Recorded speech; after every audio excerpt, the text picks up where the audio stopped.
Mic आहे का? Mic आहे, माईक आहे. नाही, इथल्या इथे ऐकू जायला माईक जायचंय. हा आहे मध्ये घ्या. तो आवाज करून मध्ये ठेव.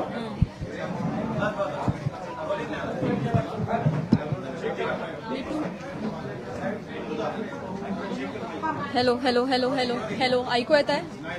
Hello hello hello hello.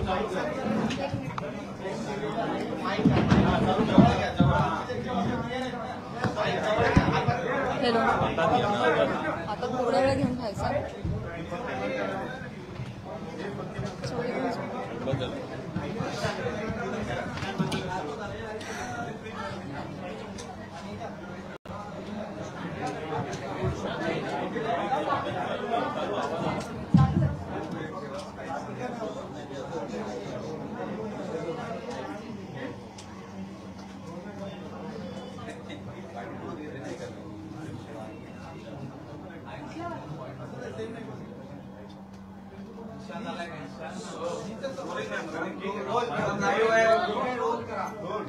भाऊ येतोय आणि आमच्या वकीलीन बाई येत आहेत. त्यांची वाट बघायची आहे का सुरू करायचं?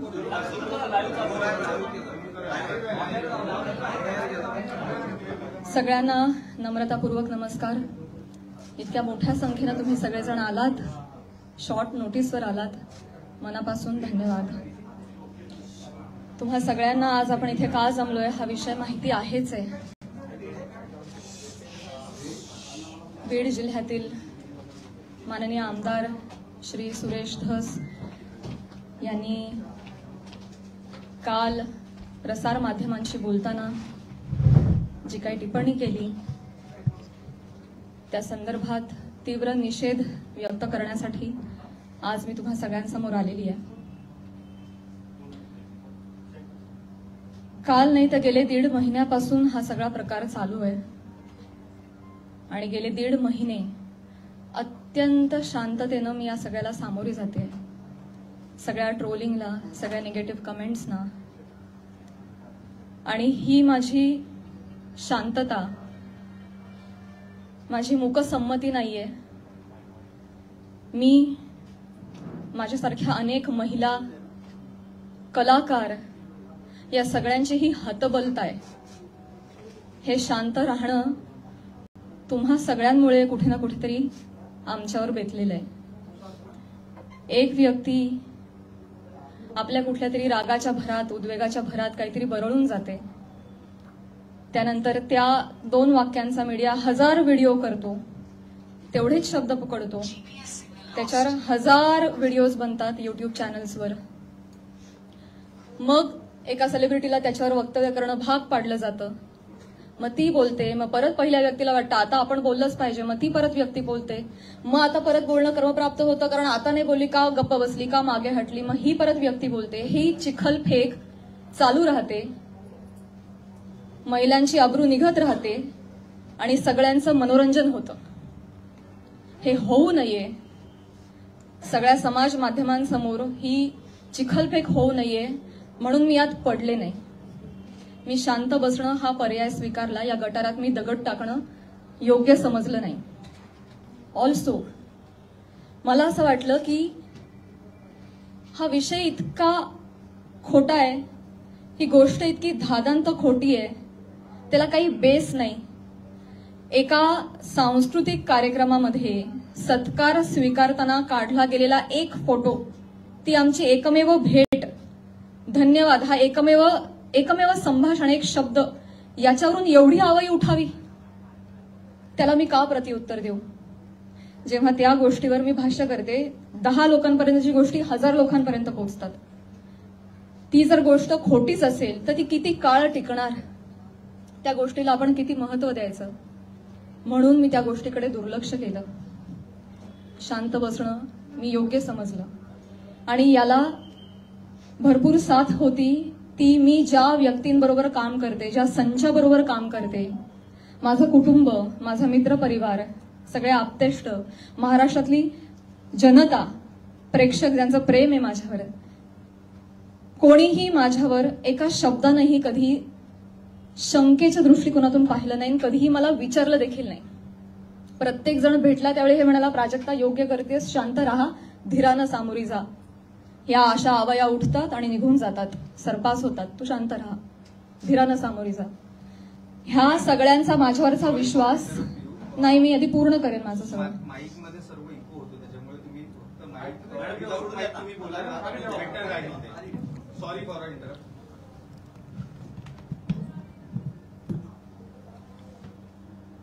तर ह्या सगळ्या ज्या आवया असतात, जशा निघतात तशाच निघून जातात.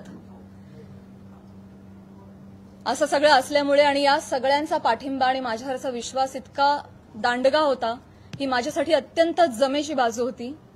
त्यामुळे मला माझ्या चारित्र्यावरचं एक्सप्लेनेशन द्यायला समोर यावं अशी गरजच वाटली नाही. आज ही वेळ येतेय, ही अत्यंत नामुष्की आहे. आणि ती वेळ आली आहे कारण एक लोकप्रतिनिधी याच्यावर टिप्पणी करतात. एखादी रुमर आहे, रुमरचंही खरं त्याला स्थान नाहीये, पण एखादी असंच उठलेलं वावटळाविषयी जेव्हा लोकप्रतिनिधी, जे लोक ज्यांना आपण जनतेनं निवडून दिलंय, आपले प्रश्न विधिमंडळात जाऊन त्यांनी आपले प्रश्न मांडावेत, आपल्यासाठी न्याय मागावा, आपल्या हक्कांचं रक्षण करावं, आपलं रक्षण करावं, अशी ज्यांच्याकडून आपली अपेक्षा आहे, अशी मंडळी जेव्हा आपल्यावर चिखल फेक करतात तेव्हा ही गोष्ट गांभीर्यानं घेण्याची वाटली मला. आणि म्हणूनच आज मी तुम्हा सगळ्यांसमोर आले. काल जर हे असं बोलले नसते तर मी तशी शांत बसले होते आणि मी याच्यावर कधी कधी भाष्य केलं नसतं. पण काल त्यांनी ते वक्तव्य केल्यामुळे मला आज तुम्हा सगळ्यांसमोर यावं लागलं. कारण जेव्हा एक लोकप्रतिनिधी असतो जो हजारो लाखोंचं नेतृत्व करतो, लाखो जनता त्यांच्या विचारांना फॉलो करते, जेव्हा ते बोलतात तेव्हा त्यांची विचारधारा लाखोंची विचारधारा होते, ते त्या गोष्टींवर कुठेतरी ठसा उमटवतात आणि खरी आहे असं भासवतात, तेव्हा मात्र ही फार गंभीर बाब होऊन जाते. माझा एक बेसिक प्रश्न आहे सुरेश धस साहेबांना. तुम्ही एक राजकारणी आहात, आम्ही एक कलाकार आहोत. तुम्ही एका दुसऱ्या राजकारणावर कुठेतरी कुरघोडी करताय, टीका करताय, तुमचं जे काय चालू आहे लखलाभ तुम्ही ते करत राहा. या सगळ्यांमध्ये तुम्ही कलाकारांना का खेचता? आम्हा कलाकारांचा ह्याच्यामध्ये काय संबंध? काय बीडमध्ये काहीतरी कायदा सुव्यवस्थेचा काही प्रश्न निर्माण झालेला आहे, त्याच्यावर भाष्य करत असताना कलाकारांवर गाडी का घसरते? बर, ते इव्हेंट मॅनेजमेंट विषयी काहीतरी सांगत होते की यांच्याकडून शिकावं इव्हेंट मॅनेजमेंट, मान्य. पण मग महिला कलाकारांचीच का नावं येतात? का परळीला कधीच कोणी पुरुष कलाकार गेला नाही का कार्यक्रमाला? त्यांची नावं का नाही येत? इव्हेंटमेंटचं तुम्हाला जर एक उदाहरण द्यायचं आहे तर पुरुष कलाकारांची नावं घ्या ना. महिलांची नावं घेऊन अतिशय कष्टानं ज्या महिला अतिशय छोट्या फॅमिलीमधून येऊन संघर्षमय आयुष्य जगत मोठ्या होतात आणि आपलं एक नाव कमवतात, त्यांची प्रतिमा ते असं बोलून डागाळतात. हे कितपत योग्य आहे? तुम्हाला उदाहरण द्यायचे, तुम्ही पुरुष कलाकारांची नावं द्या. पण त्यांनी तसं केलं नाही. त्यांनी त्यांच्या वैयक्तिक स्वार्थासाठी फिल्म इंडस्ट्रीमध्ये काम करणाऱ्या महिलांची नावं घेतली, त्याचा वापर केला, गैरवापर केला. त्यांनी स्वतःचा टीआरपी वाढवण्यासाठी महिलांची नावं घेतली, अतिशय कुत्सितपणे टिप्पणी केली, अतिशय कुत्सितपणे. एक कलाकार म्हणून वेगवेगळ्या शहरांमध्ये जाणं, प्रेक्षकांचं मनोरंजन करणं हे कलाकारांचं काम आहे. आणि फक्त परळी नाही, महाराष्ट्राच्या कानाकोपऱ्यात जाऊन मी याही आधी कार्यक्रम केलेले आणि यापुढेही करत राहणार, आणि सगळेच कलाकार करतात. याआधीही हजारो नेत्यांबरोबर, प्रतिथयश क्षेत्रातल्या सगळ्या मान्यवरांबरोबर फोटो आहेत. मग तो फोटोचा रेफरन्स उचलून तुम्ही कोणाही बरोबर असं नाव जोडून टाकणार का? हे एक महिला म्हणून, महिला कलाकार म्हणून मला अतिशय ही बाब निंदनीय वाटते. महाराष्ट्रातल्या राजकारण्यांना हे कृत्य शोभत नाही. बरं, ते जे बोललेत ते इतकं कुत्सित आहे. अच्छा, त्या पण येतात का परळीला? अच्छा अच्छा. कोणाला जर नवा चित्रपट वगैरे करायचा असेल तर परळी पॅटर्न अवलंबावा. त्यांचा जे काय जवळचा पत्ता वगैरे काय म्हणायचंय काय तुम्हाला? तुम्ही फक्त महिला कलाकारांच्या चारित्र्यावर शिंतोडे नाही उडवत आहात, महिलांच्या कर्तृत्वावर सुद्धा तुम्ही प्रश्नचिन्ह उपस्थित करताय का? कुठल्याही पुरुषाच्या किंवा राजकारण्याच्या कुबड्यांशिवाय एखादी महिला स्वकर्तृत्वावर यशस्वी होऊ शकत नाही का? कष्टांनी आणि मेहनतीनं एखादा माणूस मोठा होतो, याच्यावर तुमचा विश्वास का नाही बसत? ही अशी टिप्पणी करून तुम्ही माझी नाही, आम्हा महिलांची नाही, स्वतःची मानसिकता दाखवताय असं मला वाटतं, आणि ही अतिशय खेदजनक बाब आहे. मला पाणी आणि टिश्यू द्या.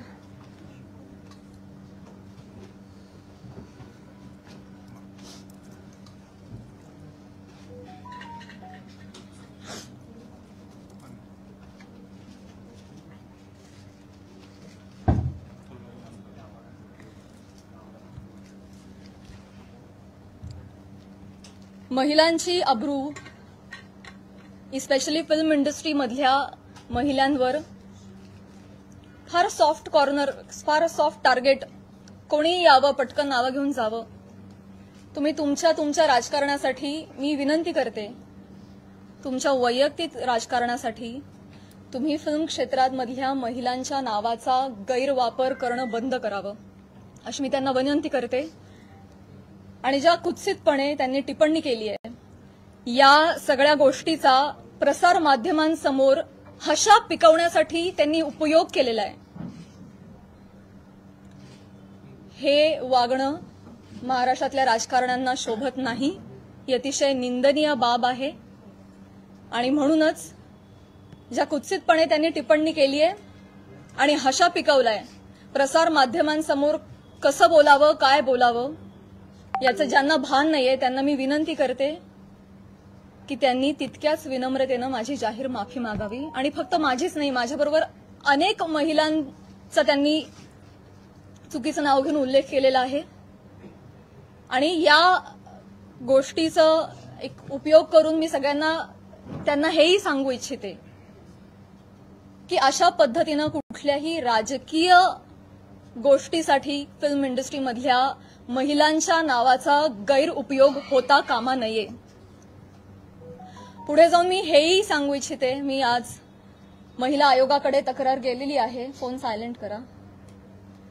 महिला आयोगाकडे दुपारी तक्रार नोंदवलेली आहे. मी त्यांनाही रिक्वेस्ट केलेली आहे की कायद्याच्या चौकटीत राहून तुम्ही याच्यावर योग्य ती कारवाई करावी.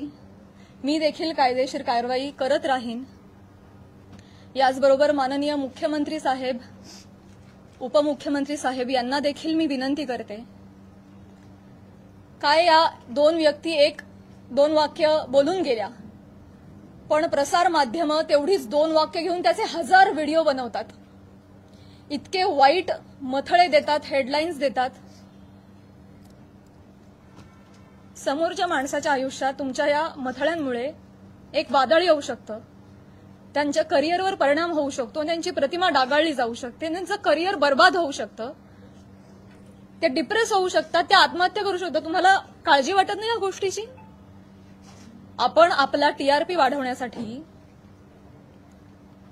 आपण आपला एक सेट टार्गेट अचीव करण्यासाठी कुठल्या थराला जाऊन बातमी करतो, त्याचं किती वेगवेगळ्या पद्धतीनं. आता फॉर एन एक्झाम्पल, कालच मी बातमी वाचली आणि ती इतकी हर्टफुल होती. बीडमधील हत्या प्रकरणात आता प्राजक्ता माळींचंही नाव जोडलं जातंय. काय संबंध, काय दोन गोष्टींचा? आपण काय हेडलाईन्स करतो त्याचा समोरच्या माणसावर. ही माझी आई रात्रभर झोपली नाही, 1.5 महिना, मला वाटत नाही तिला शांत झोप लागली असेल. एक कमेंट नाही जी यांनी वाचली नाही. हा माझा भाऊ, यांनी सोशल मीडिया बंद करून टाकला, सगळे अकाउंट्स डिलीट केले. आज हा प्रसंग फक्त माझ्याशी निगडीत राहिलेला नाहीये, हा माझ्या कुटुंबावर त्याचा परिणाम होतोय आणि अत्यंत वाईट परिणाम होतोय. समाजामध्ये अशा पद्धतीनं प्रतिमा डागाळली जाणं एका मुलीची, आणि स्पेशली फिल्म क्षेत्रामध्ये काम करणाऱ्या मुलीची, ह्याला तोंड देणं अजिबात सोपी गोष्ट नाहीये. तुम्ही सगळेजण हे समजू शकता. तर तुम्हाला सगळ्यांना ही विनंती आणि माननीय मुख्यमंत्री साहेबांना ही विनंती की त्यांनी याबाबत काहीतरी ठोस कारवाई करावी. बेसलेस पुरावा कुठलाही असल्याशिवाय कोणीही बातमी करू नये अशा पद्धतीचे त्यांनी आदेश द्यावेत. या निमित्तानं मी करुणाताईंना सुद्धा विनंती करू इच्छिते आणि हे सांगू इच्छिते की तुम्ही स्वतः एक महिला आहात. तुम्हाला महिलांना होणारा त्रास तुम्ही समजू शकता. या पुरुष प्रधान संस्कृतीमध्ये जर महिलाच महिलांच्या पाठीशी उभ्या नाही राहिल्या आणि चिखलफेक करत राहिल्या तर कसं होणार. मी सांगू इच्छिते की तुम्हाला जी माझ्या बद्दलची माहिती मिळाली आहे ती अत्यंत चुकीची आहे. तुमच्या माहितीचा जो स्रोत आहे तो चुकीचा आहे करुणाताई. आणि आय एम शुअर की इथून पुढे तुम्ही कुठल्याही गोष्टीची खातरजमा केल्याशिवाय शहानिशा केल्याशिवाय तुम्ही असं वक्तव्य करणार नाही आणि महिलांच्या बाबतीत तुम्ही देखील संवेदनशील राहाल अशी मी खात्री बाळगते आणि ही मी तुम्हाला विनंती करते. आणि मुख्यमंत्री साहेबांना ही विनंती करते की एका कार्यक्रमातला एका मंत्र्याबरोबरचा एक फोटो याच्यामुळे इतकं वादंग उठावं आणि इतकी आवई उठावी आणि त्याच्यावर हजारो न्यूज पोर्टल्सनी युट्यूब चॅनल्सनी ह्याच्या न्यूज बनवाव्यात आणि वाटेल तसे ते लाईक्स आणि सबस्क्रिप्शन वाढवत राहावेत. त्यांना भीती नाहीये की याच्यावर कोणीही काहीतरी ऍक्शन घेईल म्हणून ते हे करतायत. म्हणून अशा पद्धतीनं महिला कलाकारांची अब्रू वेशीला टांगली जाते. तर याबाबत काहीतरी कडक कारवाई त्यांनी केली पाहिजे. आणि असं जर होत राहिलं आता 1000 कार्यक्रमावर 1000 माणसांबरोबर नावं जोडली गेली तर मला सांगा इथून पुढे कलाकार सुद्धा कुठल्याही राजकीय नेत्यांनी आयोजित केलेल्या कुठल्याही सांस्कृतिक कार्यक्रमाला जातील का हो. ते सुद्धा धजावणार नाहीत. पुढची भविष्यातली मंडळी सुद्धा विचार करतील अरे कलाक्षेत्रात पाठवायला नको पोरांना ते काय बरं नाही. आमचं कलाक्षेत्र बदनाम नाहीये ही सगळी मंडळी त्याला बदनाम करतात. आम्ही मनोरंजन करण्याचं काम करतो. तुम्ही आमची नावं मनोरंजनासाठी वापरता स्वार्थासाठी वापरता स्वतःचा टीआरपी वाढवण्यासाठी वापरता. हे अत्यंत चुकीचं आहे. आणि स्पेशली महिलांची नावं पटकन कशी तोंडावर येतात पुरुषांची नावं का येत नाहीत यासाठी एक टूल बनवलं जातंय महिला कलाकारांना. ह्याबद्दल मला खेद वाटतो. आणि मी पुन्हा एकदा सांगेन की मुख्यमंत्र्यांना विनंती की तुम्ही याबाबत ठोस कारवाई करावी आदेश द्यावेत. सुरेश धसांना मी विनंती केलेलीच आहे की त्यांनी जाहीर माफी मागावी. आणि या निमित्तानं मी प्रसार माध्यमांना सुद्धा विनंती करेन. मी पुन्हा तेच बोलते. अनेक युट्यूब चॅनल्स माझी सोशल मीडियाची टीम लीगल नोटीस पाठवून थकली. एक युट्यूबचा व्हिडिओ डाऊन होतो तर 3 रोज नव्याने उभे राहत होते. तर एखाद्या गोष्टीचा एक संदर्भ घेऊन तुम्ही वाटेल ते मथळे देऊन जे न्यूज करता तुम्ही सुद्धा कुठेतरी या बाबतीत स्पेशली महिलांच्या चारित्र्यासंबंधात असलेल्या गोष्टींवर तुम्ही तरी संवेदनशीलता दाखवणार आहात की नाही.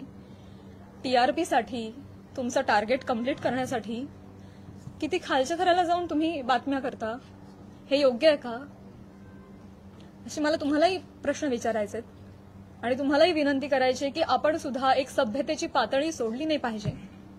आपण महाराष्ट्रात राहतो. महाराष्ट्र अतिशय सुज्ञ मंडळींचा प्रदेश आहे आणि तुम्ही कोणीही अशा पद्धतीनं मुळात आदेश आले पाहिजेत त्याच्यावर ठोस कारवाई झाली पाहिजे.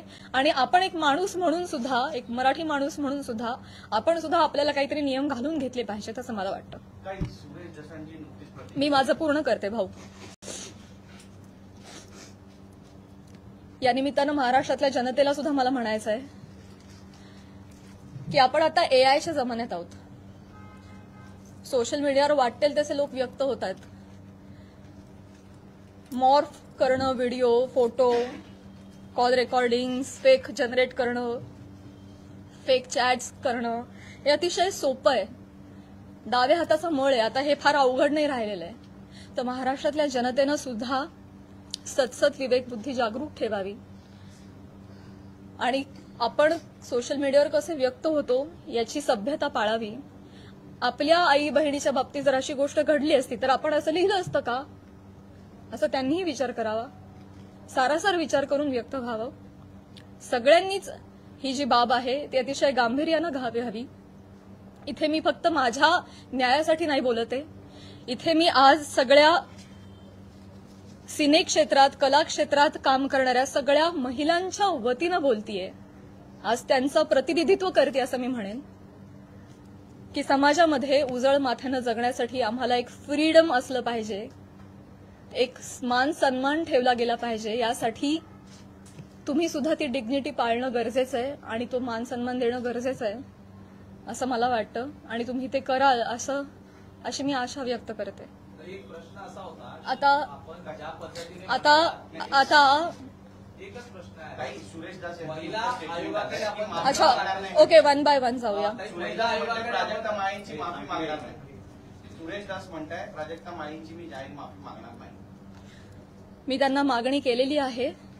त्यांनी ज्या कुत्सितपणे हशा पिकवण्यासाठी हा मुद्दा उचललाय ज्याला काही बेस नाही, तर मी मागणी केलेली आहे आणि मला खात्री आहे की माननीय मुख्यमंत्री साहेब, माननीय उपमुख्यमंत्री साहेब, महिला आयोग याच्यावर कठोर कारवाई करतील आणि योग्य ती गोष्ट घडवून आणतील. महिला आयोगाकडे आपण तक्रार दाखल केलेली आहे. आपण कायदेशीर पाऊल म्हणजे पोलीस स्टेशनमध्ये जाऊन धस यांच्या विरोधात काही तक्रार दाखल करणार आहात का? ज्या पद्धतीने आता ते म्हणतायत की आम्ही माफी मागणार नाही म्हणून, तर आपण कायदेशीर पाऊल नेमकं काय उचलणार आहात? महिला आयोगाकडे तक्रार दिलेली आहे. आज किंवा उद्या मुख्यमंत्री साहेबांची भेट मला मिळणार आहे. त्यांना समक्ष जाऊन मी पत्र देणार आहे. उपमुख्यमंत्री साहेबांना जाऊन भेटणार आहे. त्यांना देखील समक्ष जाऊन पत्र देणार आहे, निवेदन करणार आहे. आणि जर गोष्ट काही घडली नाही आणि ही देखील महिला म्हणून हलक्यात घेतली तर डेफिनेटली माझ्या वकिलांमार्फत मी योग्य ती कारवाई करेन. आणि माझ्या एकटीच्या न्यायासाठी नाही, मी समस्त कला क्षेत्रात काम करणाऱ्या महिलांच्या वतीनं पाऊल उचलेन.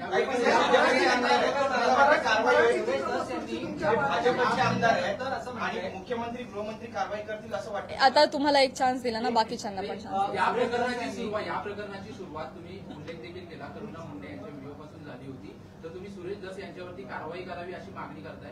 करुणा मुंडे यांची तक्रार तुम्ही महिला आयोगाकडे केली का किंवा करणार आहात का? मी ऑलरेडी त्यांना देखील नोटीस पाठवली आहे, करुणाताईंना तेव्हाच पाठवली आहे आणि त्यानंतर त्यांनी काही वक्तव्य केलं नाही, त्या शांत बसल्या. त्यामुळे मी पुढे काही त्यांच्यावर कारवाई केली नाही. डेफिनेटली आहे. मराठी चित्रपटसृष्टी सगळे कलाकार खंबीरपणे माझ्या पाठीशी आहेत आणि मी सगळ्यांचं नेतृत्व करेन.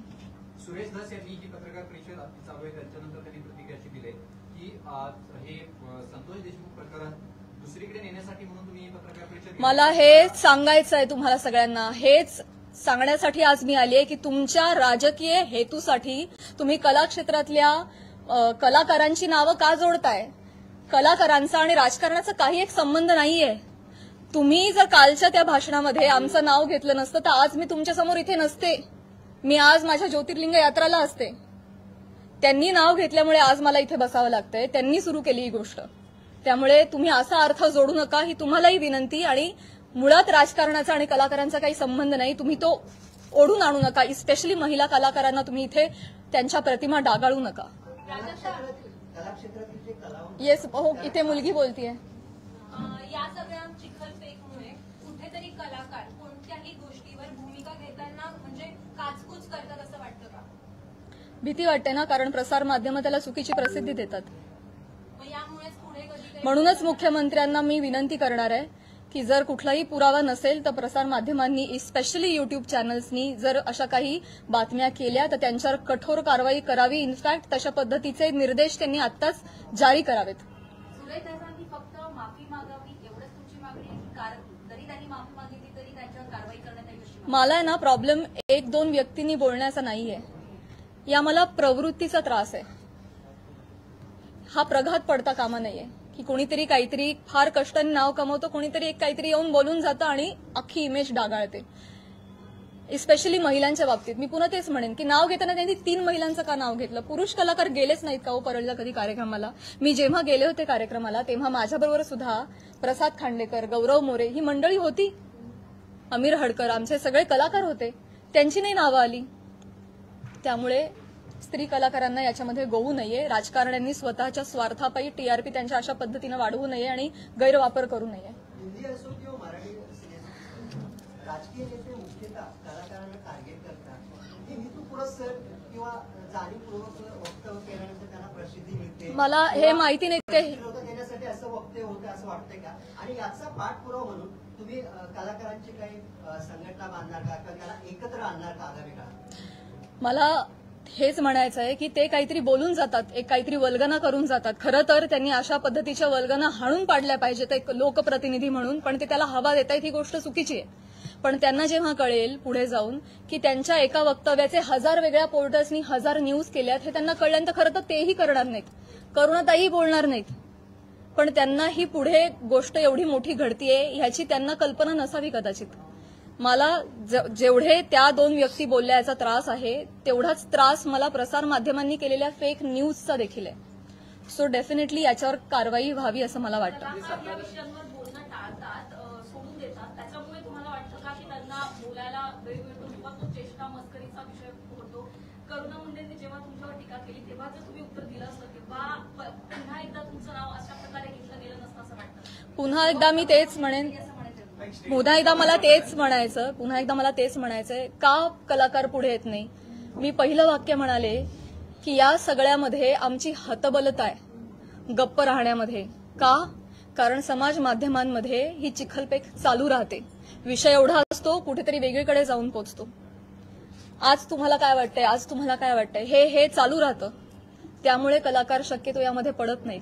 आणि बरीच मंडळी, मी फक्त कलाक्षेत्र म्हणत नाही, बऱ्याच क्षेत्रांमधली मंडळी गप्प राहणं हा पर्याय निवडतात कारण हे असं जाहीरपणे चिखलफेक होत राहते. म्हणूनच या संदर्भात जर काहीतरी रूल्स अँड रेग्युलेशन्स आले, कठोर नियम आले की जर या गोष्टीमध्ये तथ्य सापडलं नाही, जर कुठला पुरावा सापडला नाही तर त्यांच्यावर कायदेशीर कारवाई होईल त्या न्यूज पोर्टलवर किंवा युट्यूब चॅनलवर. असा जर आपल्याकडे नियम आला ना तेव्हा जाऊन हे बंद होणार आहे. तर असा नियम काढावा हीच विनंती आहे माझी मुख्यमंत्री साहेबांना. पण तुम्हाला जाणीवपूर्वक टार्गेट केलं जात आहे? नाही असं काही नसतं. त्यांनी माफी नाही मागितली तर तुमची भूमिका काय असेल? मला हा नियम आणायचा आहे. मला या निमित्तानं प्रसार माध्यमांमध्ये जे काही न्यूज होतात त्याला पुराव्यांची जोड नसेल तर तुम्ही ते करू नका, केलं नाही पाहिजे. ते खोटं आढळल्यास कायदेशीर कारवाई होईल अशा पद्धतीचा नियम आला पाहिजे. हे माझं खरं उद्दिष्ट झालंय. आता ते म्हणाले की मुंबईत जाऊन मी बोलणार आहे प्राजक्ता माळीसोबत. स्वागत आहे.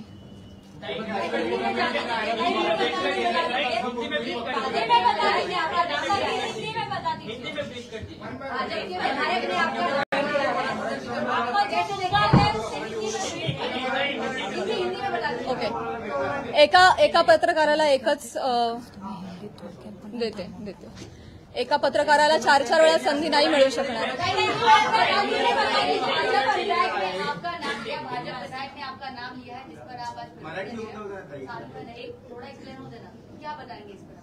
सगळ्यात शेवटी हिंदी बोलू, मराठी अजून 1-2 प्रश्न घेते. सगळ्यात तुम्ही एक प्रश्न विचारला ना? नक्की विचारला नाही.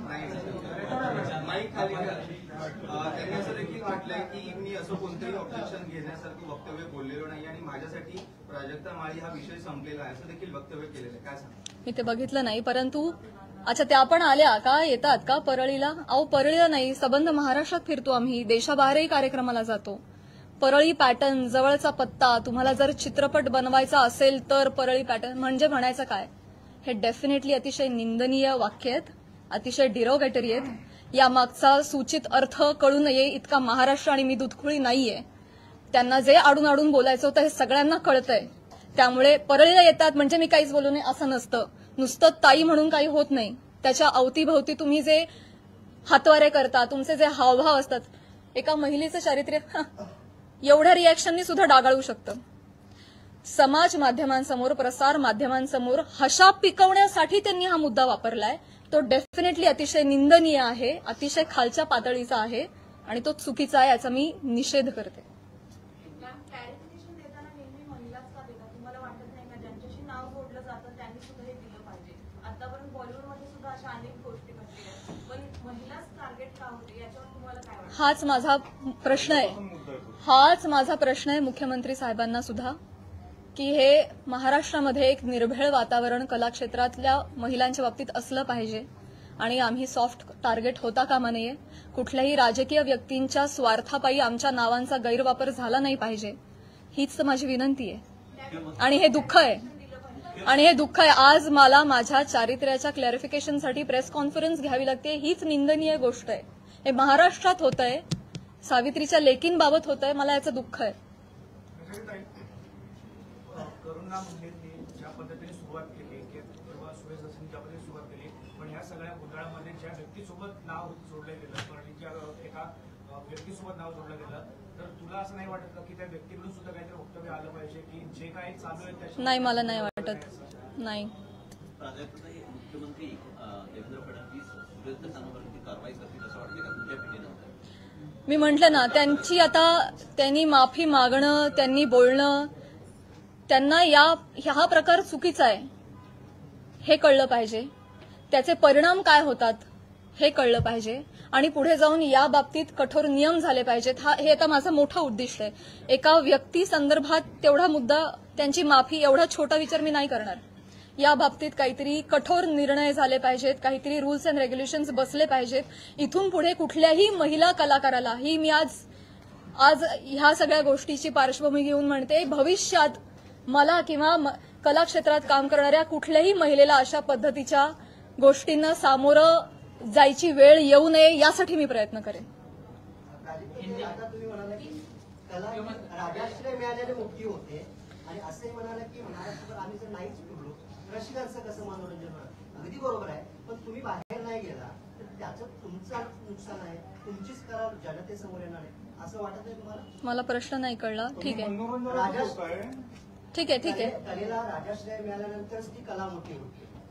महाराष्ट्रभर फिरताय, राजकारणाचे कार्यक्रम अटेंड करता असं तुम्ही म्हणताय. आता जर नाही गेला तर त्याच्यामुळे तुमचं परिणाम होणार आहे, तुमचं नुकसान होणार आहे असं वाटत तुम्हाला? डेफिनेटली मुळात वेगवेगळ्या शहरांमध्ये जाऊन, वेगवेगळ्या ठिकाणी जाऊन प्रेक्षकांचं मनोरंजन करणं हेच तर कलाकारांचं काम आहे, कर्तव्य आहे. निखळ मनोरंजनासाठी तर कलाकार प्रेक्षकांशी संवाद साधण्यासाठी वेगवेगळ्या ठिकाणी जातात आणि गेलंच पाहिजे. ते आमचं उपजीविकेचं साधन पण आहे आणि आमच्या स्वातंत्र्यावर अशी गदा नाही येऊ शकत ना. त्यामुळे कलाकार धर्म आम्ही पाळतोय, पण त्याचा असा पद्धतीनं चुकीचा अर्थ काढणं हे क्लेशदायक आहे. तेव्हाच कला मोठी होईल जेव्हा त्याला राजाश्रय मिळेल. मिळाली पाहिजे, म्हणूनच म्हणते रूल्स अँड रेग्युलेशन्स आणा. जी नहीं ठीक है नहीं ठीक है. मैं यही कहना चाहूंगी कि आज जो भी यहाँ पे हुआ, सुरेश धस जी ने जो भी बोला है वो काफी निंदनीय है ही.